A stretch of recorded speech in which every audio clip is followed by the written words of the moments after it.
Yo, what's up, good people? It's your boy Fleet Jones in the building. It's your, it's your Mayor Mo Green back at it. Let's go.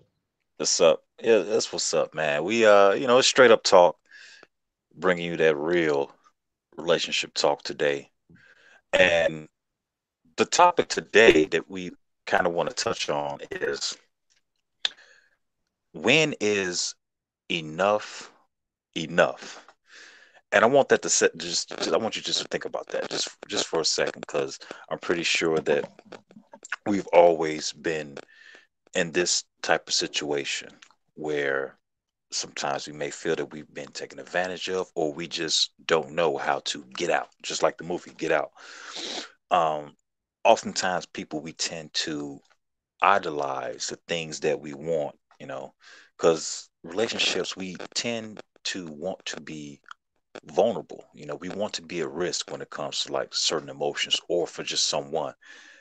And sometimes we lose sight of that.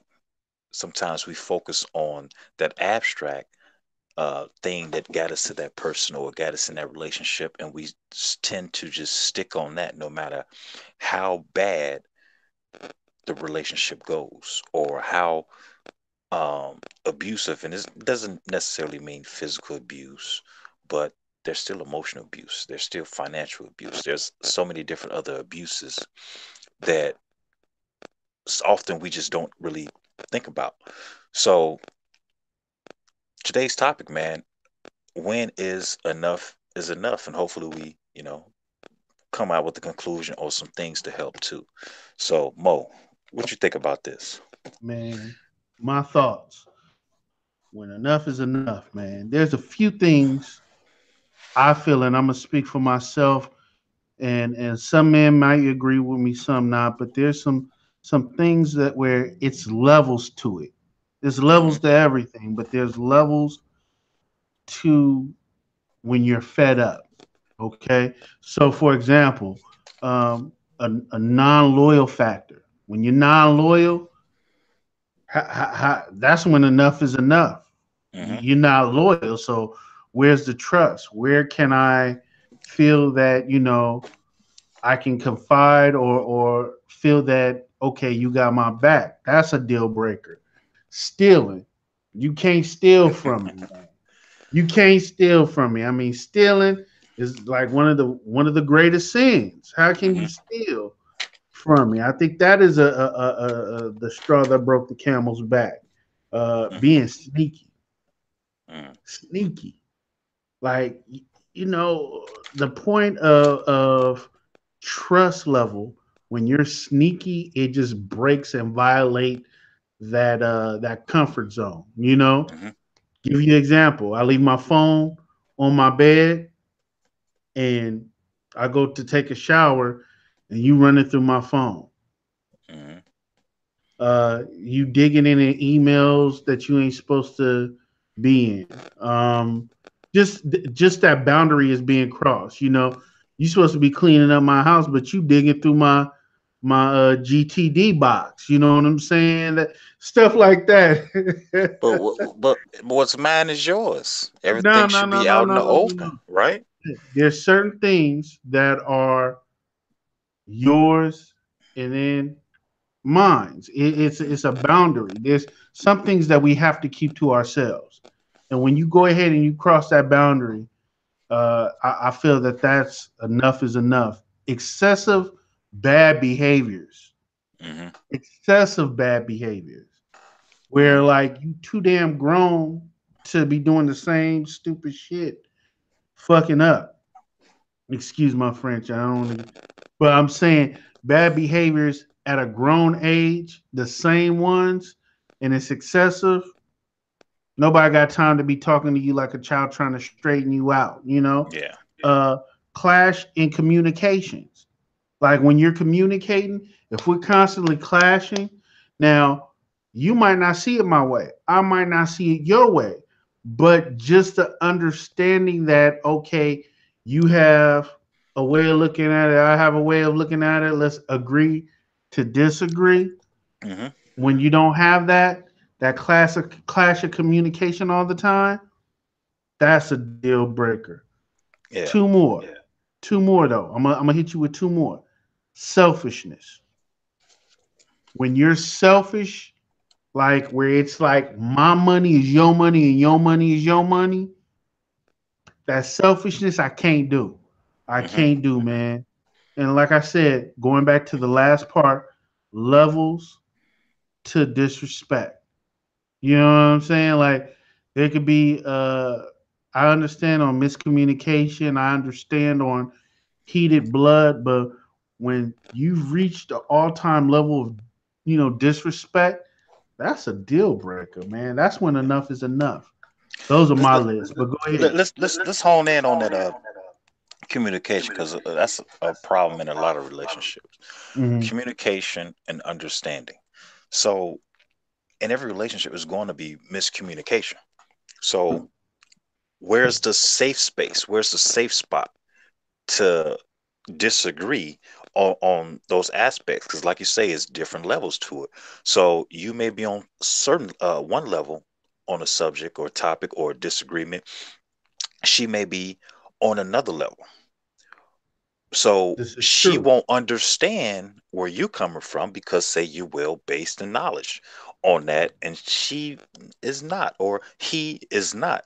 So where is that common ground to where you're wise enough to say, well, okay, you know, they may not get this now, or they may not never get it, but how can I express it in a way to meet that common safe space or common ground? The only way I think that can be determined is when both parties are cooled down. So, for example, everything doesn't have to be resolved in that heat of the moment Hmm. because both parties, maybe one party or maybe both of the parties, are not clear minded. The blood is still hot to even resolve that situation at that time. It was always told to me, don't make uh, emotional choice when Hmm. you hot. Like, don't. It's just like Yeah. almost like impulse buying. You know what I'm Yeah. saying? Like, don't rush. It's not. That's not the time. So Yeah. we agree that I'm not agreeing with you. You're not agreeing with me. Okay, we need to revisit this. But right now, we are not level headed where we can make rational decisions or even go further in this conversation. Think about it. If y'all both Hmm. hot or one person's hot, I know I'm upset, I don't want to hear shit. I'm not open and receptive to Hmm. the other party. You know what I'm saying? And vice versa. What if both people are very hot? How are they going to be receptive to, even if it's right?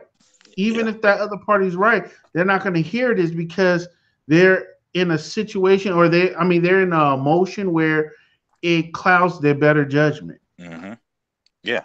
Because here's another thing. Now, I know we're talking about the arguments, but everybody is competitive in nature because we're humans. So if I'm arguing and you're arguing, someone has to win, someone has to lose. That's just the natural human behavior. That's why we combat and do a lot of things. But most alpha males, or a lot of the smart alpha males, they don't necessarily have to just argue to prove their point, because their actions stand alone.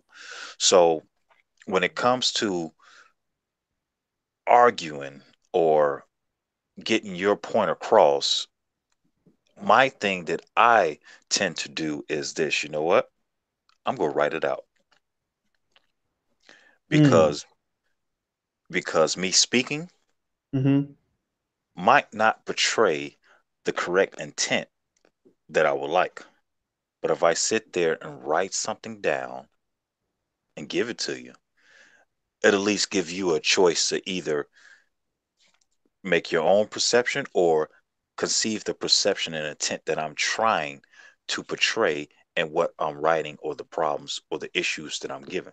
Now, when enough is enough, like the good old Albert Einstein quote, when you keep doing the same thing over and over again, Hmm. expecting different results, that's when you know enough is enough.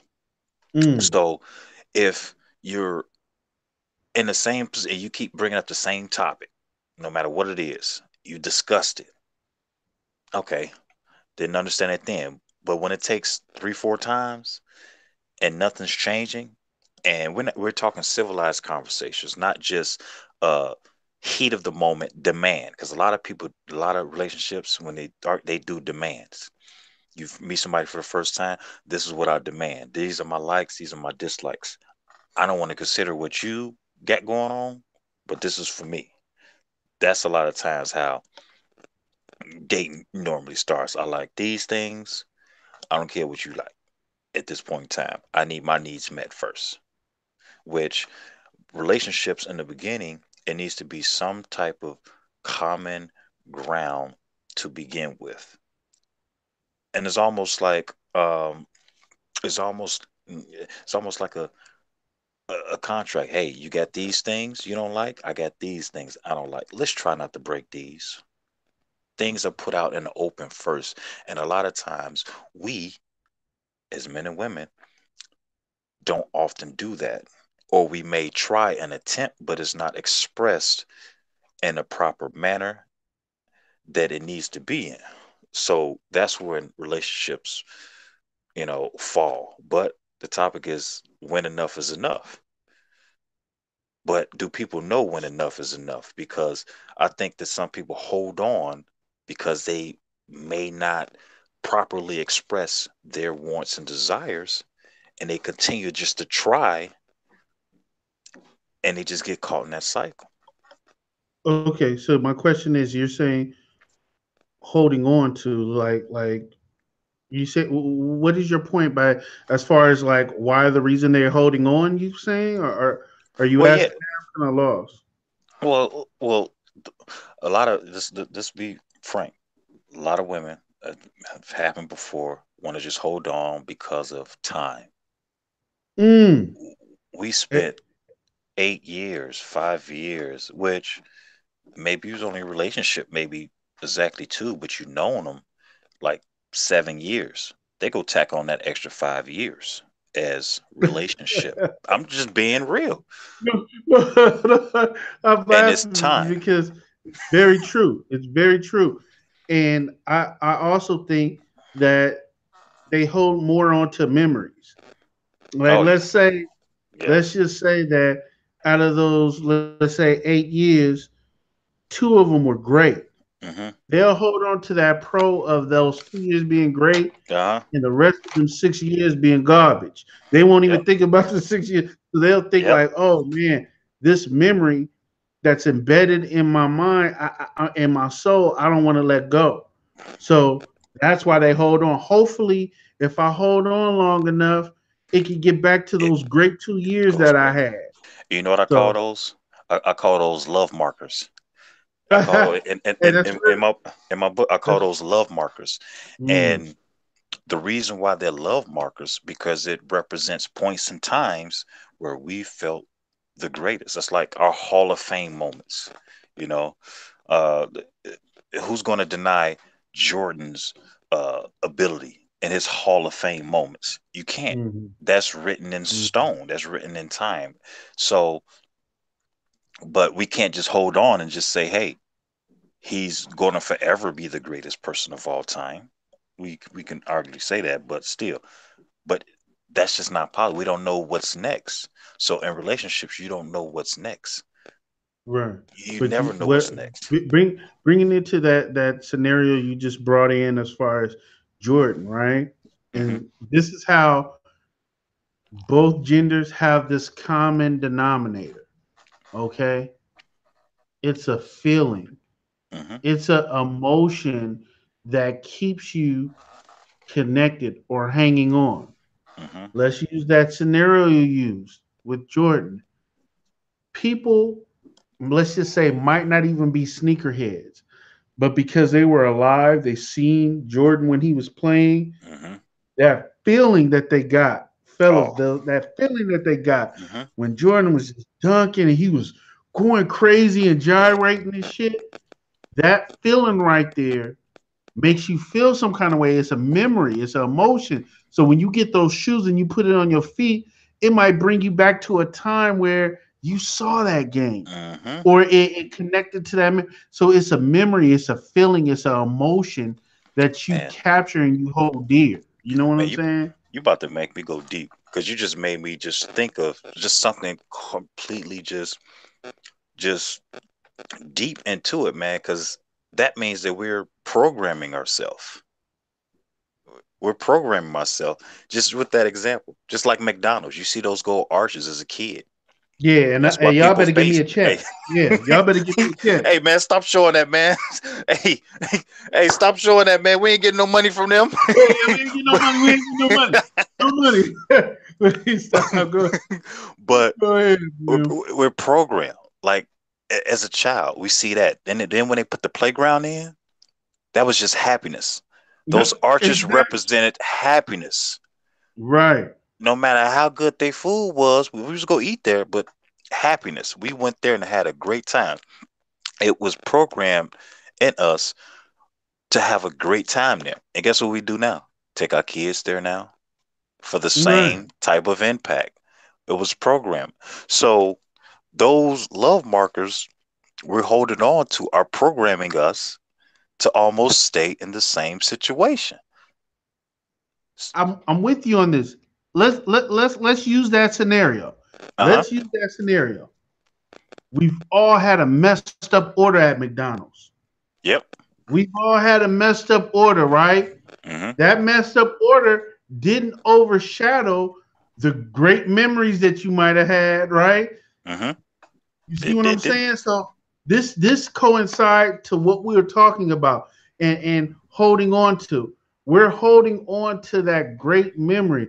It kind of overshadows the bad. You see what Mm-hmm. I'm saying? And Yeah. that's why we sometimes hold on. Yes. And to believe it or not, it's an emotion. It's an emotion. I said emotion. And we Feeling, preach man. sometimes mentalism, and we have to think and process certain things. And this comes into learning how to process your emotions. Even with the same scenario, if we process and understand, hey, we know McDonald's is not the best thing we can eat. Cognitive dissonance. But guess what? We still go there. We still feed it to our children for those people that go. Um, so it comes to a point when is enough is enough. So can I ask you when is enough for you? When is it enough for you? When for you? What's your deal break? My deal breaker is I respect myself. A lot of people don't respect thyself or know that thyself. Mm, So when you respect yourself, and then you can put yourself in the best possible situations.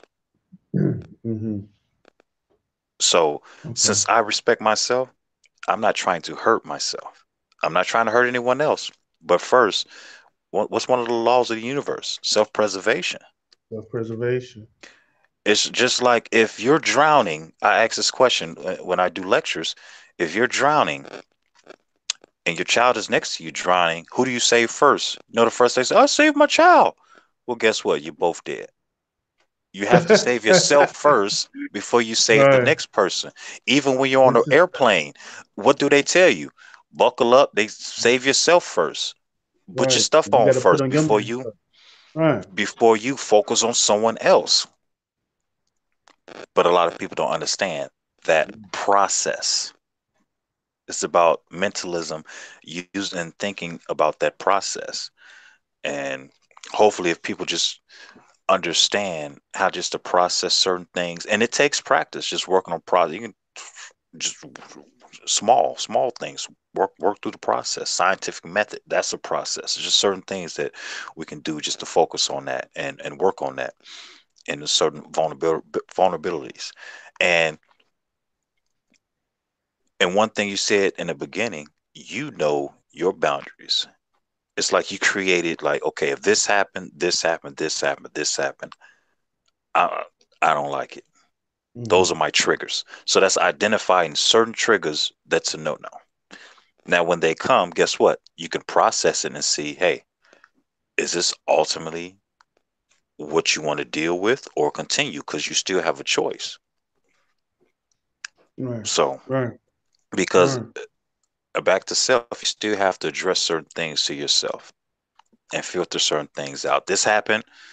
Oh man, she's financially, what I'm saying, oh man, I can't do this. But then you sit down and think to yourself, is this worth it? What's the Mm. benefit? What's the end game? So I agree that's with when I know you. enough is enough. I agree with you. I agree. Hey, but you know what's funny though? Uh-huh. Some people will go ahead, see all of the red flags, Hmm. and still continue to do it. Still Yeah. continue to deal with that person. Still continue to crash into that wall. Hmm. And their excuse is, well, I love him. You can love a person and not be with them due to their Exactly. detrimental behaviors. Like I said before, man, excessive behaviors. Yeah. They And just sometimes, clinging on to one yeah. thing, whether if Hmm. it's, hey, ladies, it'd be the money. Ooh, I can't change this lifestyle. Oh, he's packing. Even for the fellas. Man, she get me head out this world, man. I don't know what I'll do without that. For a She feeling. she she, It's a she think that feeling. it's a feeling. It's a feeling. And that's what's that's what we need to get down and just really use that process and use our brains to think that, is this healthy? It's about health. Is this healthy for our mental state? You know what, man? This is a serious conversation. But on my mind, I'm laughing so hard inside.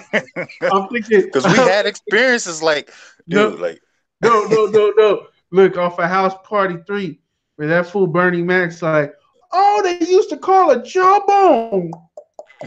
I was dying laughing. He was like, yeah, man, the head, man. I'm like, hey, it's that feeling, man. Like I say, for men, it might be more in the physical. For women, sometimes it could be the emotional part. It hmm still is the feeling. And I yes. think that is the common denominator with um, when it comes down to the reason on holding on. But separating from the feelings and what's going on, hmm regardless on the feelings, when it's enough is enough, let loose, Let loose. cut That's, people off. it's, Mm, it's fact, and then there's fiction. There's fact, and then there's fiction. You right. may feel the weather's this way, but what's actually out there, what the newsman says, might not be what you're feeling. So, You see, no, I just see a fool, the weatherman saying it's gonna rain, and the fool be like, I don't care. I feel like being in my rain boots and some shorts and go outside and be hmm like cold and wet, man. That's cold and how wet. that's how wow, cold and wet. That is real. That's how That's how we think. people act. Yeah, That's yeah, yeah, yeah. that's Yeah. that's that's, that's how we think. I'm gonna Yeah. phrase a new term. I may just call that the nigger factory. Wait. It's the You factory of can't. What thought. did you say? The nigger factory. It's Wait. What did you say? the nigger factory because Ah, everybody got that mindset, and that's how a lot of us think and a lot wow. of us feel. So with that said, with that said, when is enough for you? We Have want to you get to y'all. ever been in that situation where you was able to break free, get out? What's the get out? I wish I had a spoon. Hey, I hate that shit. Hey, Hey! Don't I, do that. I wish I had a spoon. Get out. Don't do that. Hey, you know what, It's man? Look, speaking of that, I know this is off subject, but man, I remember when I was at work uh-huh. and there was I'll say a mixed woman, biracial Uh-huh. woman, but she had white in her, man. And she was stirring the fucking cup like that, man, with the spoon. And she looked at me. I said, dude, is there a problem? I don't like that shit. You know what I'm saying? I Let's see hate if I get that the stir that spoon. Man, let's see if I get the yeah, noise. hey, I gotta get the noise. come on, man. Come on. And then you know what? That sound reminds me of that movie Posse. You Oh, remember dudes this. like Motisa? You know what I'm saying? I don't like Uh-huh. the sound of no teacups like that, man. I'm traumatized. Shit. But yeah, thank you all for listening in. This your Definitely. boy Fleet Jones. It's your boy Mo Green. And that said, you know what we always say in parting. The sky's the limit. We're going to continue to go straight up. Straight up. Peace, y'all. Peace.